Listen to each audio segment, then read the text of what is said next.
In a world where everyone has gone insane, our MC remains the last nonchalant king. But is this really a blessing? Or is he cursed too, just like everyone else? Over the past 30 years, humans have turned into vile beasts who only care about their own emotions because of a disease. At the Skyrim art department, a party rages on as an old man screams at some poor lady for some nonsense reason. Wu Jingjing screams back at the man and they both fight while people dance with no care about these two lunatics. Our MC steps in and tells the two to calm down as he resolves their problems. Zhang gives him a mighty bonk for interrupting, which is honestly deserved. Before the matter worsens, Zhang realizes his mistake and starts begging for forgiveness. Zhang, the MC, shrugs it off and tells everyone to enjoy their time at the gathering. Yali asks Chang if he is okay after that hit. Chang drops some lore about this world. Everyone has huge cysts growing on top of their heads that makes them act like a woman on her period. When Chang was 10 years old, the first cyst he noticed was on his mom's head. Initially, he thought it was because his dad went to get milk, but then he realized that the angrier his mom was, the larger the cyst grew.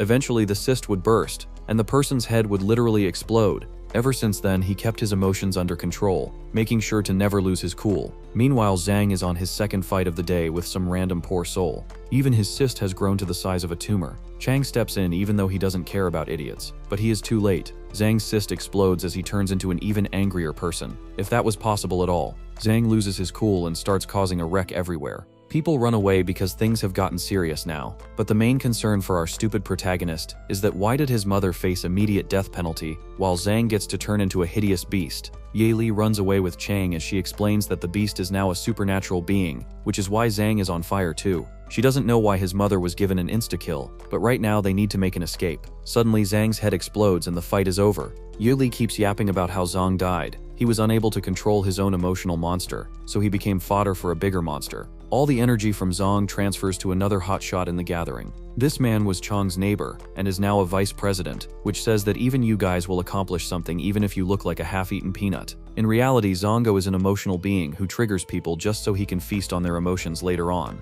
Yodili also did some digging to determine that Zago's first prey was Chang's mother, and now he is back to ruin Chang too. Chang realizes that this is his game now. He never gets mad, so Zago can never take advantage of him. Yodili asks if he will take revenge, but Chang knows better. Yodili tires to reason with him because how is he so delulu that he cannot see the monster he is turning into? Chang's own illness is revealed, which is much uglier and larger than any other cyst. This is also the thing Zago is attracted to. Zago greets change, but he decides to ignore the man for now. Zago tells him to cut the jokes and do him a tiny favor. He kicks Change away and asks him to get mad. The onlookers decide to give Zago a beating of a lifetime, so he would stop stirring trouble. Change gives no reaction, so Zago lights everyone on fire. He mocks him for not wanting to save his nice co-workers. Chang gets a flashback of all the good moments with his co-workers, but he doesn't get mad. Everyone turns to ash, but Chang remains stoic as ever. Zago keeps mocking him, but the cyst on his head has definitely grown larger. Chang has his internal monologue where he explains that he is not what he shows others. He gets mad too, to the point where he wants to tear everything apart, but he never loses his cool. He needs to keep himself in check, so he won't end up regretting his choices. He needs to be rational and stay rational. But what is he supposed to do in such a situation where a stupid man is trying to rile him up? As much as he wants to turn into a beast and avenge everyone, he cannot. Chang wonders why this is the case. He might as well turn into a lunatic and fight. Yuzli, who somehow did not turn to ash because of plot armor, explains that he cannot transform right now. Zago gets mad that Chang is ignoring him and talking to himself like a sore loser. He jumps at Chang, who has just realized that Ye Li is a schizoid manifestation, not some corporate waifu who listens to him yap all day. Ye Li transforms as she explains that the reason why Chang never transformed is because she had already turned him into a monster called rationality. Alright, so things are getting weird immediately. Zago stares at this absolute nightmare of a creature that looks like a collection of chains and jagged metal with a black hole for a face. Chang realizes this freaky design is actually his emotional monster, and its name is Rationality. Basically, his superpower is just mogging everyone with his tame emotions while everyone else loses their mind. Literally, he's barely wrapping his head around the situation when the bombshell who started this whole mess shows up. She starts dropping lore bombs, explaining that rational emotions are the most busted tier in the game because reason can overpower every other emotion. She basically tells him he's got the mod perms now, explaining that he couldn't see his monster before because he didn't know it existed. Zago realizes that he is absolutely fricked because now Chang is also holding the controller. He thinks the protagonist is an easy kill because he just transformed, so he summons his giant fire demon and screams that the kid is dead meat because he can't control his monster yet. Bro, just by saying that you're basically inviting bad luck. The fire beast attacks, but nothing happens because of a little trick called plot armor. But really it's just that the blue creature is a projection of Chang's emotional monster because he cannot control it yet. Jago realizes that the kid's monster is still in the heart realm, and he has no control over this Lovecraftian horror. The fire monster chomps down on the blue monster's head, and it looks like a critical hit, but guess what? 0 damage. Jago starts freaking out because his summon can't even bite through, so the lady has to explain the mechanics. Turns out, because this guy spends his whole life restraining his anger, his rationality has maxed out resistance to rage-type attacks. He is literally standing there inside the demon's mouth, complaining that the attack feels like nothing more than a tickle. Zago realizes he's in trouble and starts panicking, but it's too late. His beast takes Chang through the air. The only thing Chang can do now is swallow his pride and take a beating. The lady advises him to borrow a little juice from his monster, lifts just 2 fingers, and absolutely obliterates the fire demon instantly. Zago starts losing his mind, wondering how a level 1 noob just one-shot his ultimate ability with a couple of fingers. Chang walks out of the smoke looking untouched like an absolute badass, so Zago tries to hit the sprint button to escape because now it is his turn to receive the beating. But Chang just snaps his fingers, and boom, he's after Zago in a flash. The lady warns that emotional monsters are glitchy. They don't die easy, they just temporarily despawn from the world. We then cut to the Sea Emperor, the world's top cruise ship, which is sailing in a sea that's been polluted pure black because Taylor Swift took another flight to her bathroom. The lady explains that this place is basically a pay-to-win PvP zone where rich people trade emotions and hunt ordinary people for sport. The ship itself is an emotional monster, so by chasing Zago here, they will be challenging the owner of the ship itself. As it turns out, the guy who they're chasing is also a super VIP guest there. Shanks asks if the security on the ship is strong, and she tells him that honestly, he'd get wrecked immediately because one little finger can end you. He realizes if he doesn't finish the job right now, the villain is going to get away, and he can't come back for revenge later. So instead of playing it safe, he dives straight off the building to chase him down like some of you thirsty folks chasing after a mommy-dami. Things are kicking off in the VIP lounge of the Sea Emperor, and you should buckle up because the rich people in this series are absolutely unhinged. A guy named Victor Lee is introducing a new piece of artwork to the captain. It looks like a statue of a woman screaming, but turns out it's made from the actual bones of the Prime Minister's daughter, with the skin pulled off to reveal them. Victor says the bones seem to be laughing, which is supposed to make the work full of impact. I guess that's one way to save money on 3D printing materials. The room is filled with a council of evil-looking group. You've got the captain, a lady from an ugly duckling self-help association, huge red flag there, and a bishop from the Black Chain cult. They are all sitting around congratulating each other on occupying markets and punishing politicians. Then the topic shifts to our previous punching bag, Luja or Zago.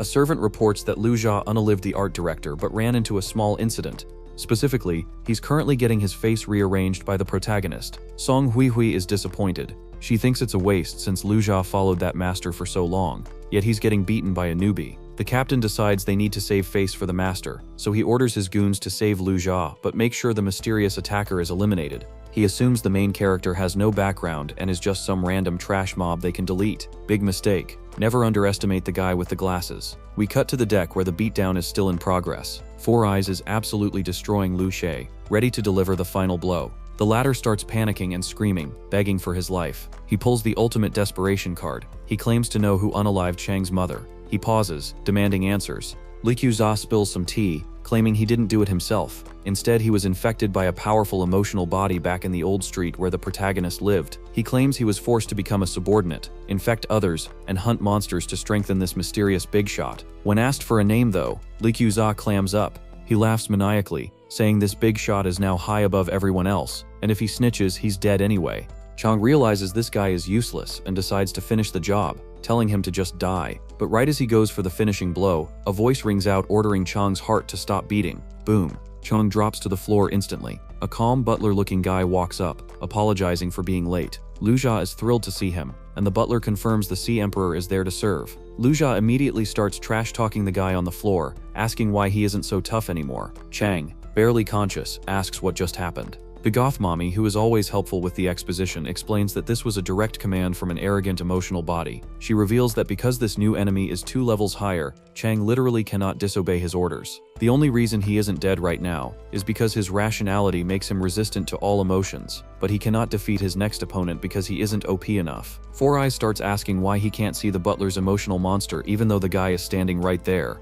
The Dami Mommy explains that high-level monsters hide in the Heart Realm, meaning they are camping in the spawn area where they can't be targeted by normal means. All you need to know is that the monsters are hiding too deep to be seen. Suddenly, the butler drops a command and orders Chang to kneel down, and just like that, gravity multiplies by 10. He hits the deck instantly, unable to resist. The lady explains the mechanics of this arrogant class ability. The less physical damage an order causes, the harder it is to disobey. Since kneeling doesn't hurt him, he has to obey like a pathetic little boy. While the hero is stuck on the ground, Lujo decides it's the perfect time to start yapping and smacking. He starts trash-talking the protagonist's mother, calling her a piece of poo and bragging about how they treated her, which is a low blow even for a villain. He launches into a flashback, describing the day the mother transformed into a monster. It was actually a rare good day. She was clear-headed in cooking the Chang's favorite dish, tomato-stewed beef brisket. But Luja reveals the twisted truth. She was targeted casually just because that man made a random remark. Luja admits that he liked the mom, me too man, because she gave him free meals. But when she turned into a bitter person, he actually started to enjoy the feeling of ruining people's happiness.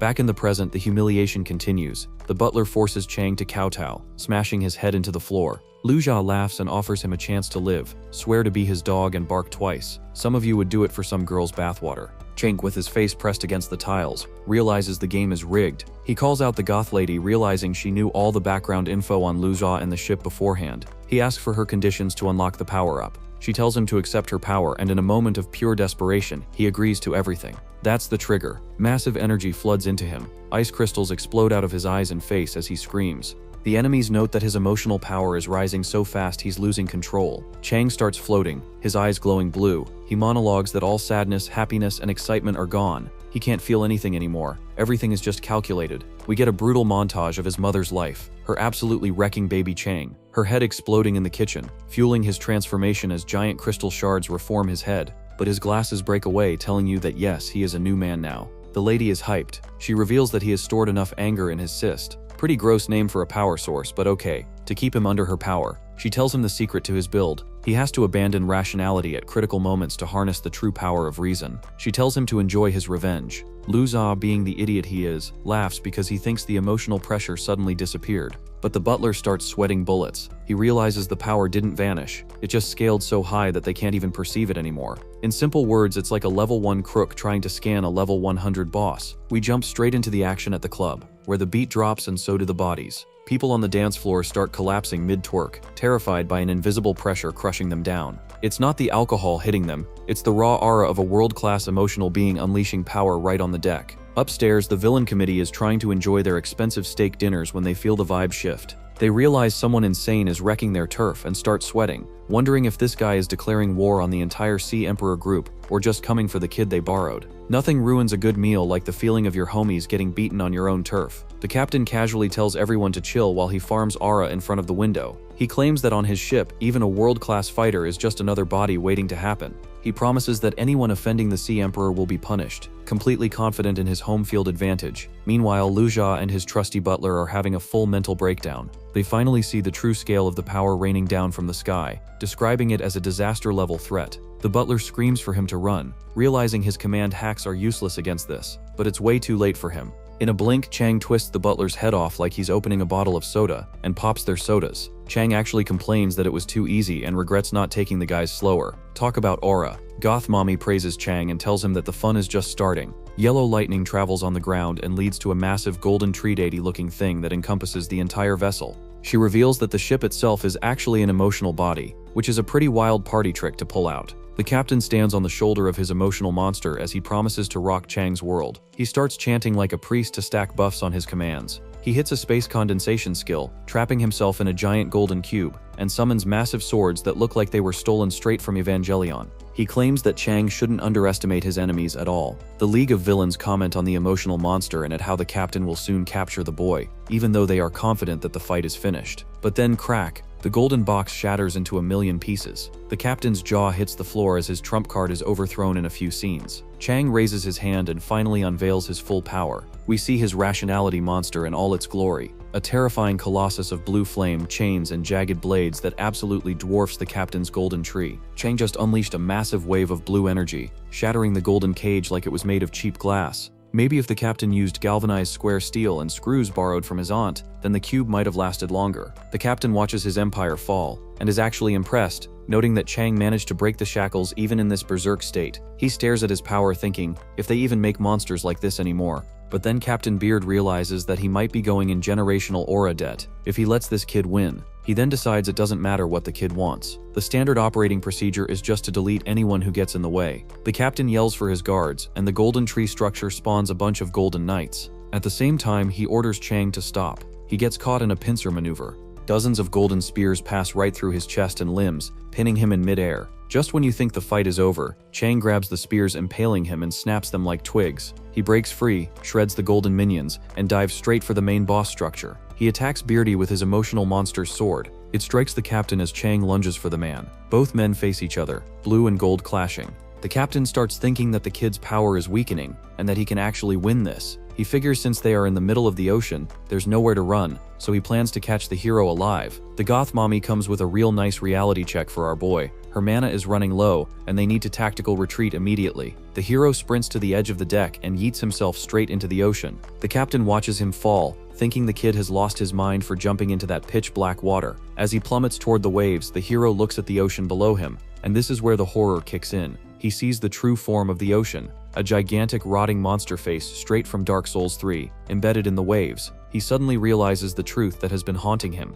All this time, bro thought he was the one with the glitches and the goth chick, but now he knows that every other person is sick, including him. As he stares at the monstrous ocean and the living city, he realizes what is wrong. It's not just the people, the sea, the city, the land, the sky, everything is infected. He screams as he hits the water, understanding the terrifying reality. The whole world is on the waiting list for a therapist. Chang is plummeting from the sky, eyes bleeding out, looking like he just tried to run Cyberpunk 2077 on a toaster. The captain and his golden goons are watching him fall, convinced that his hardware just fried because his personality isn't strong enough to handle the graphic setting of reality. But before he hits the water and turns into a pancake, Yeli, the goth waifu living in his head, steps in. She tells him to close his eyes because his soul is too small to handle the truth. She offers to take the wheel by taking over his body. Wink wink. Suddenly the blue energy flares up again, but this time it's different. The captain watches in horror as the black sea below rises up to catch them. He realizes that Chang's emotional monster can actually control the sea itself, which shouldn't be possible. They land safely on the water's surface. Chang wakes up coughing, and the first thing he asks about is his glasses. We can call him Four Eyes again. Yuri explains that the glasses symbolize his rationality. Now that he's calmed down, they spawn back on his face like magic. Then she decides it's time for the tutorial level lore dump. She reveals that the oil pollution in the ocean isn't from a spill, it's actually the essence of a depression emotional body left over from a war years ago. The whole world is controlled by these monsters, and the terrifying face on the ship is just a small fry compared to what's out there. She points to the sky and tells him about its name, but he can't hear because he isn't OP enough to know.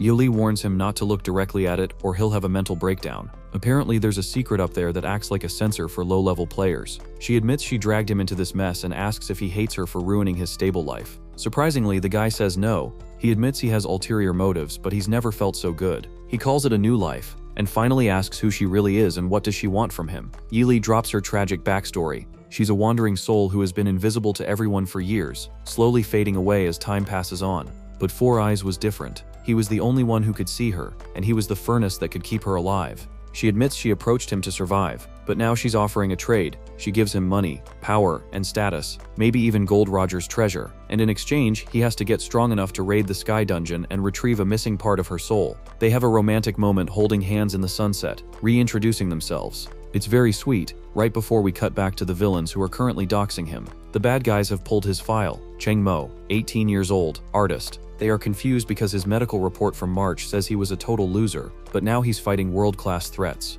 Who realizes his power is borrowed from the Black Sea, and that his eyes bled because he peeked at the Forbidden Sky content. She will let him go for now, but she will return once she is done playing the role of Sleeping Beauty. Instead of being scared, she gets greedy and decides that they can't let him escape and plan to hunt him down to steal that power for their lord. These guys really saw a man who can control the ocean and thought, Yeah, they can take him, in a fight hopefully. We start on the beach, looking at the nice scenery after a night of absolute chaos. Yeli asks the million-dollar question, what are Chang's plans next? He's already thinking about revenge, wanting to hunt down the guy who ordered the hit on his mom. But Yeli shuts that down immediately. She tells him that the man in the shadows is way above his pay grade right now. If they try to fight him, they are going to get wiped. Her mana is low, his cooldowns are blown, and the entire server is hunting them. They need a safe zone, ASAP. And this is where our boy proves he has his priorities completely mixed up. Yoli is talking about life and death survival against a shadow organization, and Changmo suddenly remembers he has to go to work. He starts panicking that if he's absent, he'll get fired and won't get paid.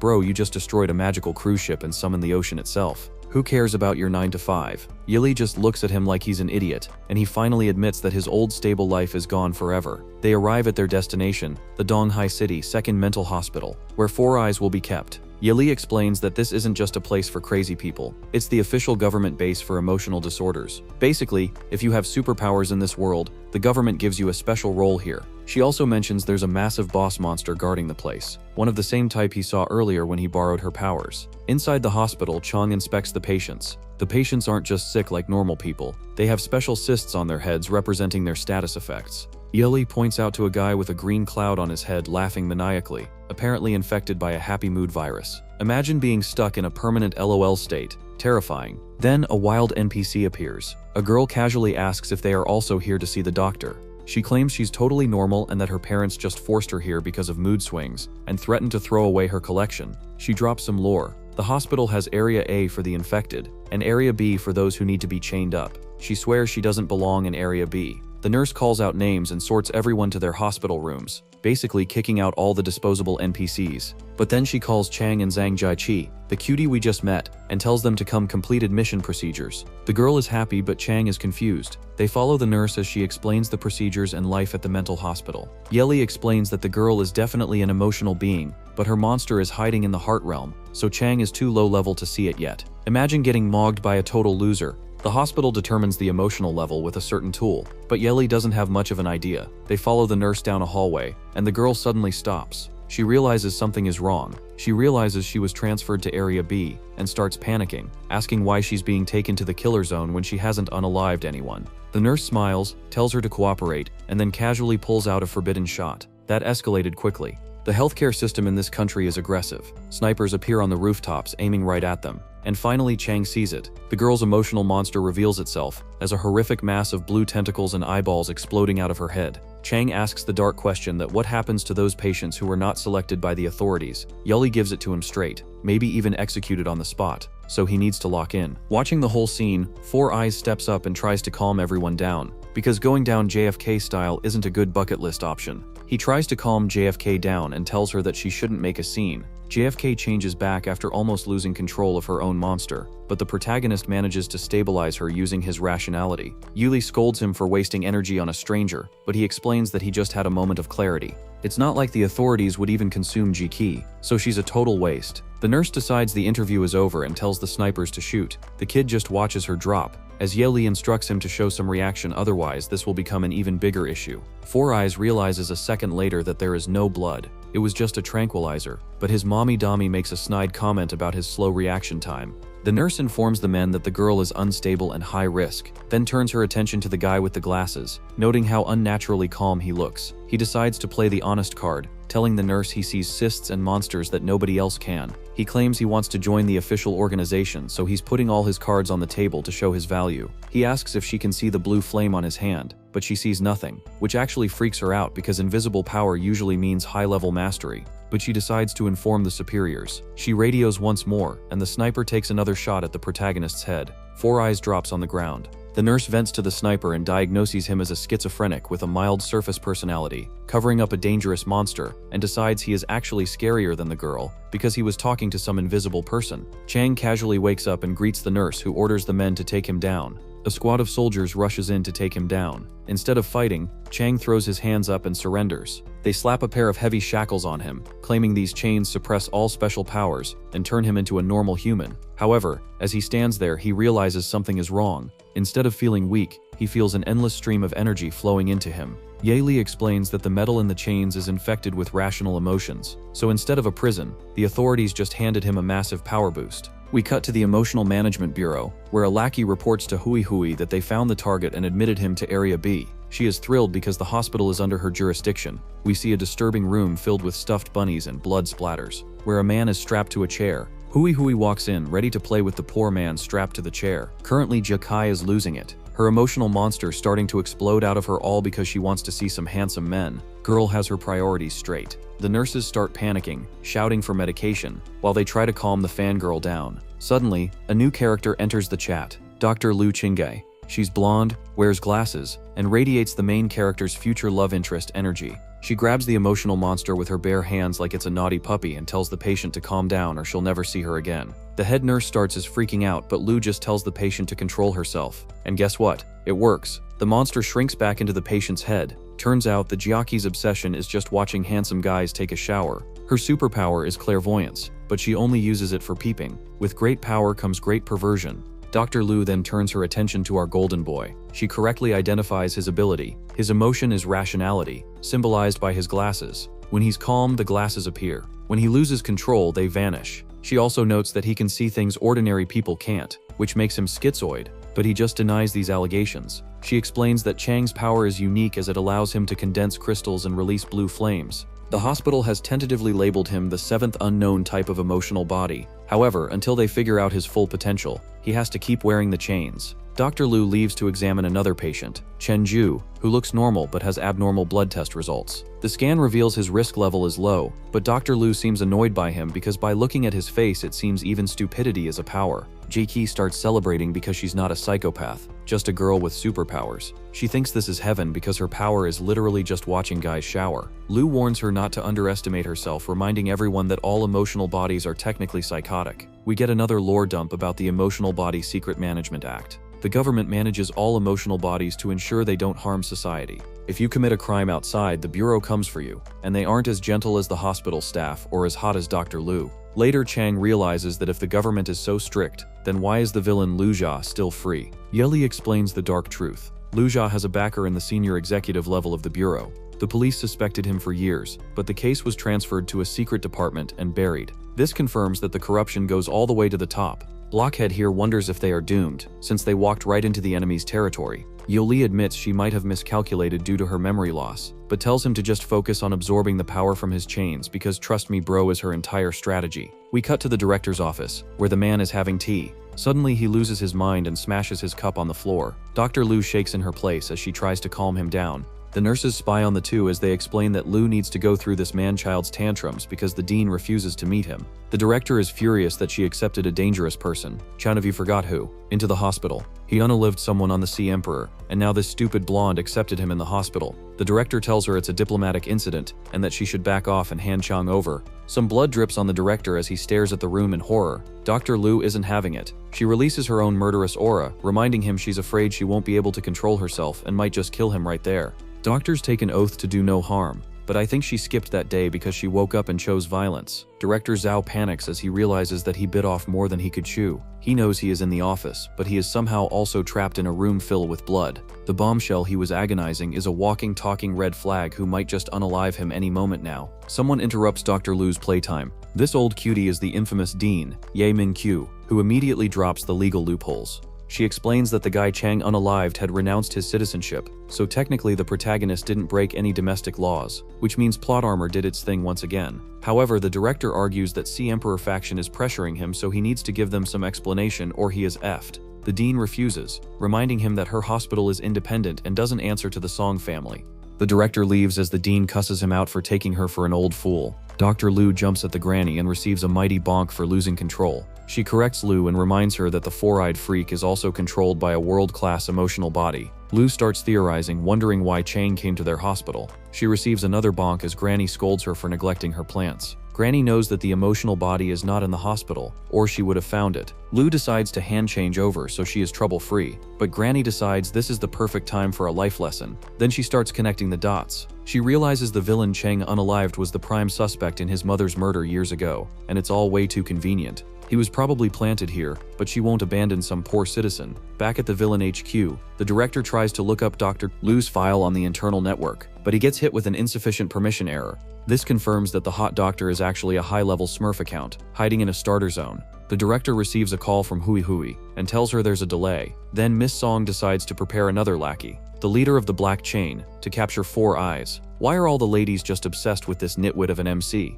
We cut back to our boy Chang Mo, who is chilling in his B with his goth waifu. She tells him her stats have increased significantly thanks to the chains, but warns him that he's leveling up too fast. She introduces a mechanic called Law, basically a specific build guide for emotional bodies. Without it, his power will go out of control because he doesn't know how to digest the energy properly. He needs to figure things out soon or his mommy Dami will go berserk. The scene continues with Ye Li dropping the lore on how Chang's powers actually work. She admits she has no clue because he lost those memories. Ye explains that the basic mechanic for a rational emotional body is to constantly experience intense emotions to stabilize the rationality. Basically, you have to be an emotional wreck to stay sane, and that sounds exhausting. Chang remembers using anger to stabilize himself before, but there's a problem. He's completely out of rage. He's used up all his accumulated anger over the years, and his life has been too boring recently to restock. He's emotionally bankrupt, so Yili suggests the next best strategy is to take a break today. Four Eyes starts a conversation with the nurse asking her why his doctor didn't come see him. Then he asks if the nurse can see the things he sees. Yili comments that only people with great misfortune are able to see the truth of this world. The nurse offers a necklace to Chang that will act as a lantern for the path ahead of him. The nurse leaves as Yoli starts hyping Chang up about how she is a good person. Suddenly, Shower Girl wakes up from a nightmare. The pretty nurse pushes her friend away and gets taken down by the explosion. It's like the whole room was wiped clean. The nurse calls out for the pretty one, but gets no answer. Then she sees it. Sister Jo, also known as the pretty nurse, pushed her to safety instead. Suddenly, a patient walks out of the crater who has gone insane. Ye Li warns that this monster is out of control and his happy mood can disintegrate everything. Imagine dying because someone was too cheerful at you. Skill issue. Chang is shocked, but he doesn't have time to be surprised for long. Another wall bursts and many more emotional monsters burst in. The nurse rushes to call for security, but the situation cannot be handled by them. The hospital is under attack. The nurse is panicking, realizing they are in deep trouble as she calls out for the dean to save them. The dean, the one person who could probably stop this, is busy fighting demons of her own. Outside the hospital, a giant ball is floating in the sky as the dean is having a stare down with a hooded figure. This guy reveals himself as the new leader of the Black Chain in Donghai City, and he is feeling very touchy because Granny remembered him. But he is here to destroy, not have a heartfelt moment with the old woman here. He announces his plan to wipe the hospital off the map, and not because he hates the healthcare system. The dean, however, isn't impressed. She points out a critical tactical error. He's keeping his emotional monster bound in the heart realm while trying to fight with his main body. Bro forgot the first rule of Pokemon. You send the monster out to fight, you don't try to punch the Charizard yourself. She calls it the worst decision he's ever made, and looking at the massive energy flaring up around them, she might be right. Inside the hospital, Yeli explains the situation to the Golden Boy so he can use the power of plot armor to end this chaos. She says the two titans outside have a tacit understanding to focus their battle in the spiritual realm to avoid instantly leveling the building, but even the splash damage is enough to drive the patients insane. The nurse is having a meltdown, convinced they are all going to die as the emotional pressure tears the place apart. Chang decides he's done waiting for permission. Snap, he breaks his chains effortlessly. He smacks the lunatic on the head and the crisis is averted. The nurse stops hyperventilating, and the shower-obsessed girl immediately starts simping over how handsome he looks. Priorities remain intact even during the apocalypse. Yili warns him about a new threat approaching, a happy emotional body. Despite the nice name, this thing breaks down matter on a molecular level. If it touches you, you turn into confetti. Right on cue, a flaming, grinning monster blasts through the wall. Chang manages to shield the girls, tanking the disintegration attack with his own emotional energy because apparently his rationality is solid enough to block physics-deleting magic. He instantly defeats the second monster, but soon, a third one joins in. The nurse warns that this monster can make someone sink with how moody it is. But since he won't attack unless provoked, they decide to let him be. Chang Mo looks around for Chenju, the guy who is supposedly low risk. Seeing an empty bed, he assumes the guy is dead. But suddenly, Chenju pops up from the floor and grabs the plot armor for protection. He claims he fell out of bed while sleeping, and just hid in the corner when the explosion started. Nurse Xiaolin is frantically trying to call Dr. Lu for backup, but her phone is a brick. Chang Mo, utilizing his high IQ stats, realizes the enemy is using a signal jammer. The gunfire has stopped, which means the guards have been wiped out. The group is sprinting down the hallway, gasping for air. While the nurses, Chang Mo realizes his stamina bar isn't even dropping. Ye Li explains that his rationality power enhances his physical control, giving him a massive endurance buff. But what's really suspicious is Chen Ju, the guy whose superpower is literally sleeping, is also keeping up without breaking a sweat. Bro is secretly running marathons. The nurse, desperate for a carry, suggests they find the head nurse, Yan Bei. She claims the head nurse is a powerful emotional being who can protect them. Chang pauses, his spidey senses picking up something in the distance. The flame monster jumps at him, but all it takes is one hand to defeat the man. Jialin notices a body in the distance and tries to shake the person. Chang wonders how all this chaos even came to be. How did one person cause all the patients to lose their minds collectively? In reality, the patients are given special supplements that suppress their emotions every day. The medicine wasn't spiked, so the enemy has some secret way of getting to the patients. The cute nurse realizes that maybe the head nurse betrayed them all because she is the only person responsible for making sure the correct medicine is provided, which is also why the 3 special cases did not go insane. The head nurse just didn't know what to give them. Realizing they are the last ones standing, they decide to bolt for the exit. But once again, they are stopped. They turn the corner and find her. The head nurse is suspended in mid-air, her eyes gone blank. The cute nurse starts demanding answers, but they cannot see what is going on. The nurse is frozen in air, Jesus style, with red thorns coming out of her mouth. Chang realizes that this was done to silence her. Outside, a similar scene is displayed with bodies suspended with thorns and vines everywhere. Suddenly, a random fatty calls out Chang's name as he prepares himself for the worst outcome. Our boy Chang is backed into a corner. The red thorns try to capture him, but instead of panicking, he unleashes a massive blast of blue energy. The hooded villain, watching from his high horse, literally floating somewhere in the air, scoffs. He thinks Chang is just a noob spamming his ult in a panic, wasting his cooldowns recklessly. But while the villain is busy critiquing the gameplay, he realizes the blue explosion was just a smokescreen. When the dust settles, the spot is empty. Chang and the girls have pulled a classic Scooby-Doo on him. Chang stops and starts pulling the team back. Something is wrong. He looks down at his own body. It's covered in red spikes. The cute nurse is confused because she sees nothing, but Jaiki screams. She can see them. It turns out Jaiki's peeping Tom powers actually give her true sight against emotional constructs. Who knew being a perv would be a meta-defining skill?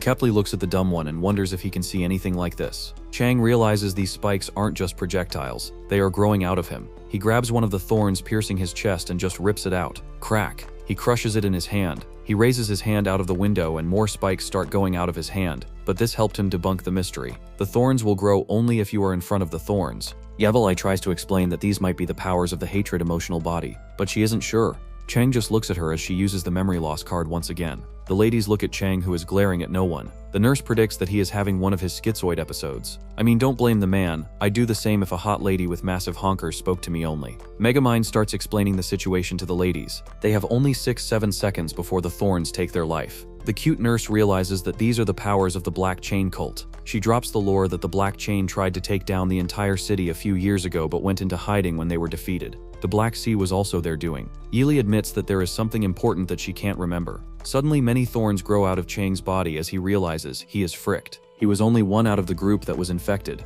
In the distance, a red orb with many eyes stares at the group. Yili commands Chang to use his flames in the direction of the biblically accurate horror. Chang realizes he burnt something, and the goth chick explains that he is too low level to see the enemy's powers. Yili instructs him to defeat the eyes, but everyone thinks the man has gone insane. Jiki the goat explains that he is taking down the enemy because he is covered in thorns. Four Eyes throws more flames, taking the eyes down. In some secluded corner, the fatty realizes he has been caught, but he has plenty of eyes to go around. He is confident that eventually Chang will give up. Pretty bold for someone who refuses to play fair. As if on cue, Chang faints. Outside the hospital, the patients are stuck in air. Chang is down on the floor as thorns peek out of his body. Jiaki starts screaming at whoever the enemy is, which is a fair question when your friend is being turned into a pincushion. Suddenly Jiaki spots something. She sees lots of red eyes swarming around them. She realizes they are surrounded by invisible surveillance cameras made of pure hatred. The nurse starts panicking too because first, their plot armor went insane, and now Jiaki is losing her mind. Yali takes note of the situation, but it is hopeless. Chang realizes that these spikes are almost like an illusion except they cause him pain.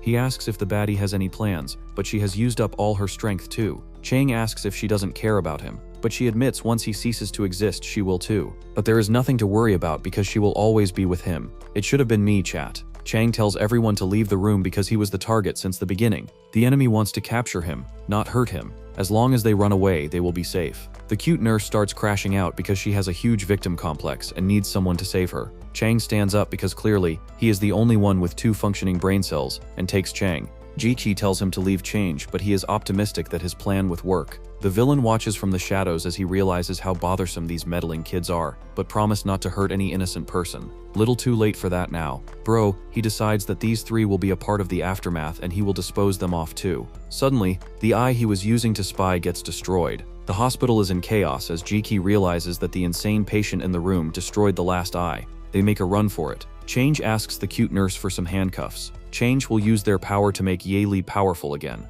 Jiki guides the group through the halls as they dodge the eyes left and right, but soon they find themselves surrounded. An orange smoke fills the room and the eyes are destroyed again. Chang explains that he always turns his bad luck into good luck, which makes them all realize that his emotional power is actually luck. The villain freaks out because he cannot spot the group anywhere. All of his eyes show empty spots. On the other side, the kids hide underneath an eye that goes by without detecting them. The girls giggle because they're just right there. Suddenly the eye stops, almost spotting them, but it gets taken down by another stroke of plot armor. The fire monster pops up, who also gets taken down very conveniently. At the equipment room, the cute nurse remembers that she forgot the keys, and conveniently, once again, the door just falls off its hinges. Four Eyes absorbs the power from the cuffs. Goth Mommy praises her good little boy for raising his rationality. She also confirms that if they get rid of the main boss, the thorns will disappear. But right now, the enemy is the man she tells you not to worry about, while Chang is the man. Yuli drops the lore that there are 6 total levels. Right now, Four Eyes is even lower than Luza, but because of the power of logical thinking, he can easily beat him. The only advantage he has right now is that the enemy is maintaining the thorns by using almost all of his power. His human body is very fragile, so catching him by surprise is the best way to get rid of him. Chang just looks at Ye Li like she dropped the secrets of world domination, but there is a catch. The Dean is fighting a world-class monster, and Ye Li can sense the Dean's condition. She can also perceive things normal humans can't, but why didn't she sense the thorn monster? Is her judgment really valid? Ye Li explains that in a world of monsters, seeing is a very important ability. The higher your status is, the better you can see. Sometimes the vision gets blocked too. The best example is that a dinosaur is so big it cannot notice a much smaller bug. Things like these patients are too unimportant for her to notice, but the granny is much powerful so she can monitor her. But the granny is also using her powers to shield the hospital. As Chang talks to his mommy, everyone looks at him as if he is having another episode. Suddenly he explains his plans. The cute nurse panics and asks her trusty Jiaki to spot if someone is messing with him. Jiaki realizes where the attacker is. Once again, the fatty throws a tantrum and experiences a "he is right behind me" moment.